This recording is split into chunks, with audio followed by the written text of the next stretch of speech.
What's up guys, this is James from the Gambino channel, and today's a pretty big day for virtual reality. Facebook has lowered its Oculus Rift price point quite a bit. Originally, the Oculus Rift headset with one sensor and an Xbox controller was priced at $599. Now if you want to buy that set, it's going to be $499. In addition, they've also added a bundled set with the Oculus Rift and the touch controllers that normally would have run you another $200, bringing the total price to $800. Now that setup is only going to cost $599, putting the entire package $200 cheaper than HTC's offering. I was actually planning on doing a video a few weeks ago called Is Virtual Reality Failing? And in that video I was going to go on to my opinion that I do not believe it's failing, but the price point is just not where it is that mass consumers can pick this thing up. It's very expensive. You have to be one of two people, either rich or someone like me that's just crazy over VR and willing to spend the money on it. Now that's always a problem. Anytime anything comes out that's ahead of the time or just a really great piece of tech, it never really ends up being successful if that price point is not correct. Take the PlayStation 3 when it came out and it was at a $600 or $700 price tag. It really hurt the unit until the price came down and more games were out for it. Going back even further, if you look at Neo Geo, I believe that was priced around $600+. I remember the games were like $200. Now, if you saw this unit back in the day, the Neo Geo game console, it was amazing. It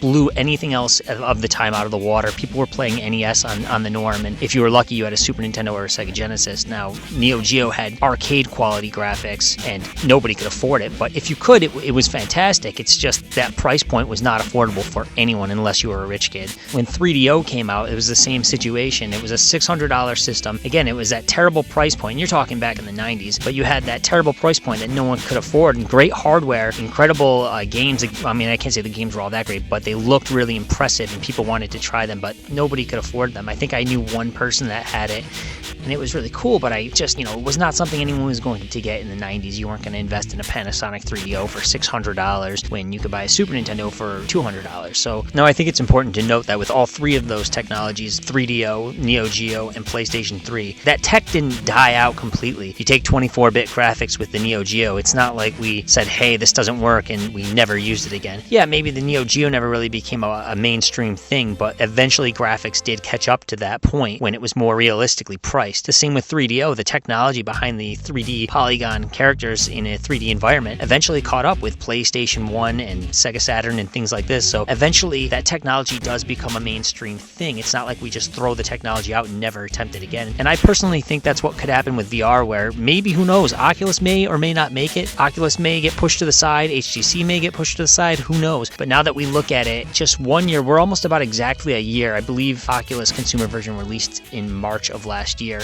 2016. So we're coming right up on a year, and we have a $100 to $200 price cut. And on top of that, PCs that are capable of running virtual reality have dropped dramatically. I mean, we needed a $1,500 PC when Oculus launched. I think you can get one now for around $400 or $500 that's capable of running VR. So the entire package altogether has dropped quite a bit. You can only imagine a year from now, it's going to be even more affordable and accessible to everybody. But I don't think VR altogether will just go away. I think eventually, if it's not Facebook or if it's not Vive, somebody's going to drop a headset that's really, really great. Maybe Apple, it's affordable, maybe wireless, and then it'll have mass market appeal then. That's just my opinion. But what do you guys think? Do you think VR is going to be the next thing, and especially now that the price cut has happened? Do you think it's going to help make this go more mainstream? Or do you think that we're going to have a long time wait ahead of us, or that it'll just fizzle out altogether? Leave your comment down below. As always, thank you for watching, and I'll see you guys in the next video.